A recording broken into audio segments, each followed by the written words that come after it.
Deep in the forest lived a little boy named Mart. He was a curious kid who loved nothing more than exploring the woods near his home with his two best friends, Max and Omar. One afternoon, while playing by the river, they came across something that made their jaws drop.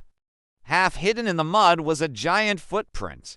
It was enormous, almost as big as Mart's entire body. "A giant!" gasped Mart, his eyes wide with excitement. "There's a giant living in the forest." Max, ever the skeptic, rolled his eyes. "Yeah, right? Giants aren't real. It's probably just some kind of joke played by the forest hermit, Old Man Withers." Old Man Withers was known for his peculiar sense of humor and love for pranks.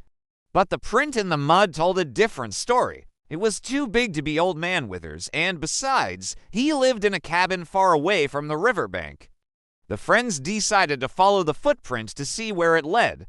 It led them deep into the forest, past familiar trees and bushes, all the way to a small clearing. And there, imprinted in the soft earth, was the rest of the story. It wasn't a giant footprint at all. It was a series of smaller prints leading away from the riverbank. And the biggest print, the one that they had seen first, was actually the smallest of the lot. "What does it mean?" asked Omar, confused. Suddenly, a loud crack echoed through the trees. The boys froze, their hearts pounding in their chests. Then they heard it again. Crack, crunch, crunch. Something heavy was definitely coming their way. The boys looked at each other, fear evident in their eyes. They wanted to run, but their legs felt like they were filled with lead. Just then, Mart noticed something strange.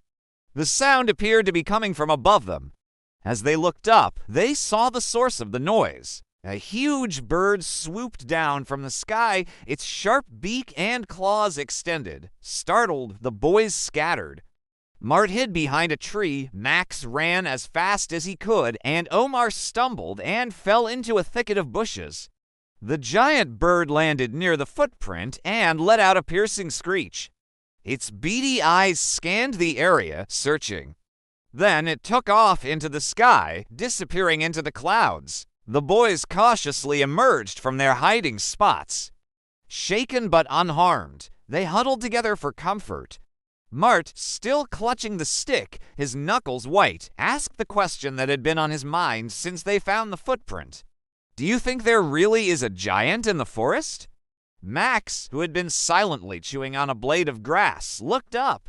"I don't know," he admitted, "but I am starting to think that maybe giants aren't the only things we should be worried about." They stood there for a moment, contemplating the possibility of a giant living in the forest. Then, as if on cue, the forest came alive with the sound of crashing branches and loud footsteps. The boys screamed and ran, each in their own direction. Mart tripped over a tree root and scraped his knee. He sat down on the soft earth, tears welling up in his eyes.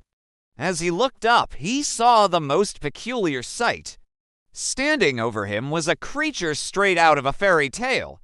It was a baby, no bigger than Mart himself, with rosy cheeks, chubby legs, and a shock of messy golden hair. But that wasn't what made the sight so peculiar. What truly caught Mart's attention were the baby's feet. They were enormous, like two oversized dinner plates. The baby looked down at its feet in confusion and let out a loud gurgle. Realization dawned on Mart. He wasn't looking at a baby giant. He was looking at a giant baby. The friends regrouped, and together they walked back to the village. They didn't speak much, but the look on their faces told the whole story. They had seen a baby giant. From that day on, the footprint by the riverbank became a local legend, a reminder of the incredible discovery made by three young friends. As for the baby giant, no one knows what happened to it.